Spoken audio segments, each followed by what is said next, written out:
Hi and welcome to Bookmark tutorials.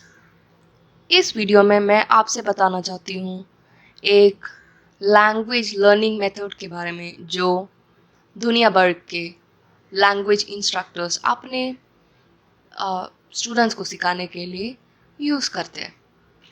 आगे बताते हैं ये LSRW क्या है। LSRW way of learning abilities are listening, speaking, reading and writing.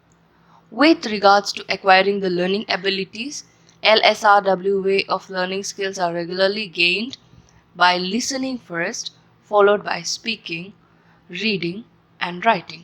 Hence, these abilities are frequently called LSRW way of learning. इसमें ये बताया है कि किसी भी नए लैंग्वेज आप सीखना चाहते हैं, सबसे पहले आपको उस लैंग्वेज को सुनना चाहिए। सुनना पड़ता है लोग जब बात करते हैं या फिर आप टीवी प्रोग्राम्स या मीडिया के थ्रू आप उसको सुनना चाहिए और उसके बाद आपको कोशिश करना चाहिए उस लैंग्वेज में बात करने का। और इसके बाद में आता है रीडिंग। आप इसके बाद कोशिश कर सकते हैं उसको पढ़ने को और उसके बाद आप लिखने का कोशिश कर सकते हैं। ये होता है listening, speaking, reading, writing, speaking. जो भी वर्ड्स, सेंटेंसेस जो आपने सीखा है उसको प्रैक्टिस करना चाहिए और इसलिए बात करके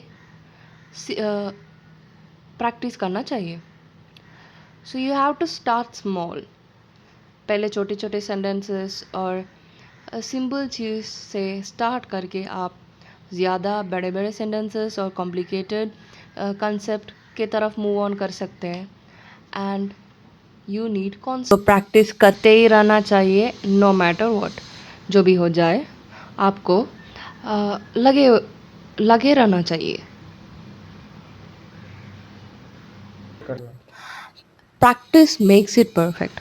आपको जो मौका मिला है अपने घर पे या फ्रेंड्स के साथ, आप प्रैक्टिस कर सकते हैं अपने लैंग्वेज स्किल्स और ऐसे आप इम्प्रूव कर सकते हैं। And always check your progress. इसका मतलब क्या है, आपको अपने आप को इवैल्यूएट करना पड़ता है कि मैं अभी कहाँ हूँ। और ऐसे आप अपने आप को अपग्रेड कर सकते हैं अपने लेवल जानने के बाद।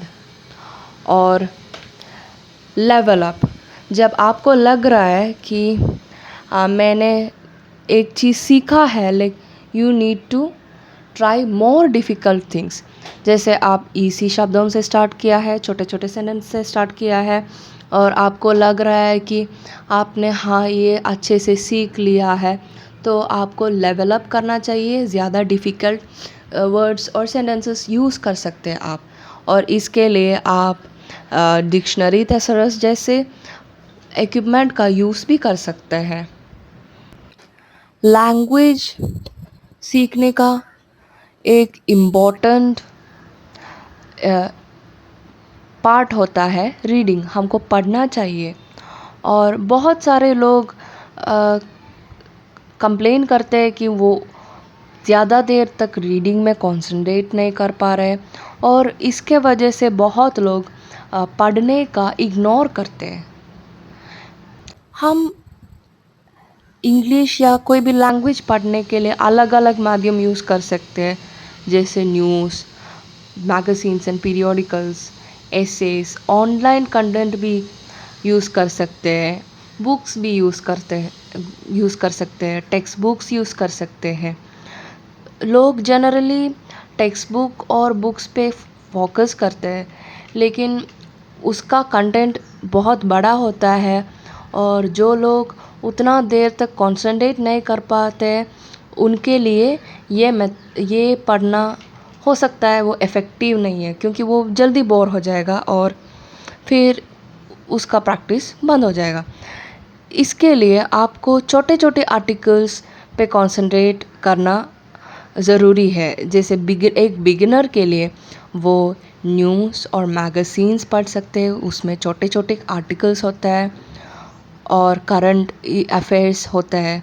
तो नेचुरली आपको इंटरेस्ट हो जाएगा उस पे, तो ये आप पढ़ सकते हैं। और ऑनलाइन माध्यम भी आप यूज़ कर सकते हैं, जैसे आप ई रीडिंग कर सकते हैं। और आजकल आप हमको छोटे छोटे आर्टिकल्स मिलता है, ऑनलाइन ब्लॉग पोस्ट भी मिलते हैं। ये सब से आप अपना रीडिंग स्किल्स इम्प्रूव कर सकते हैं बिना बोर हो गए, क्योंकि वो उसका कंटेंट भी छोटा होता है और इसलिए लोग उससे जल्दी बोर नहीं होते हैं।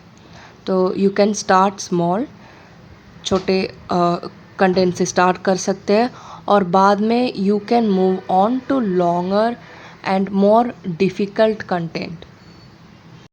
अगले आता है राइटिंग। राइटिंग से क्या फ़ायदा होता है? आप अच्छे से ठीक से लिख पा रहे हैं, इसका मतलब ये है कि आप वो लैंग्वेज को अच्छे से हैंडल करना सीख चुके हैं ऑलरेडी। और राइटिंग हम कैसे प्रैक्टिस कर सकते हैं? पहले हम छोटे छोटे पैराग्राफ्स लिखते हैं।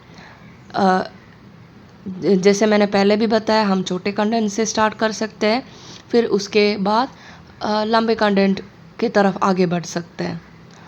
और इसके लिए हम कुछ कुछ एक्सरसाइजेस कर सकते हैं कि अपने माइंड में कुछ टॉपिक आया, उसके बारे में कुछ पैराग्राफ्स लिख सकते हैं। और आप अपने एक डायरी मेंटेन कर सकते हैं, जिसमें आप अपने डे टू डे इवेंट्स या कुछ भी मन का फीलिंग्स लिख सकते हैं। वो लिखने से आपका बातें एक्सप्रेस करने का वो स्किल बढ़ जाता है और साथ साथ आपका वोकैबुलरी वो भी इम्प्रूव होता है।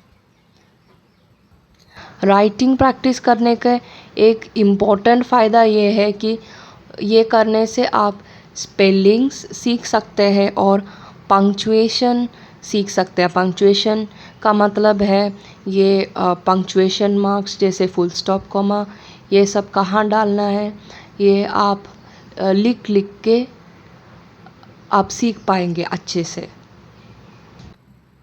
एंड फाइनली हमारा एम ये रहना चाहिए कि not just to speak in English or just to write in English. It should be to think in English. मतलब हमारा एम ये रहना चाहिए कि सिर्फ इंग्लिश में बात या बात करना या लिखना नहीं है।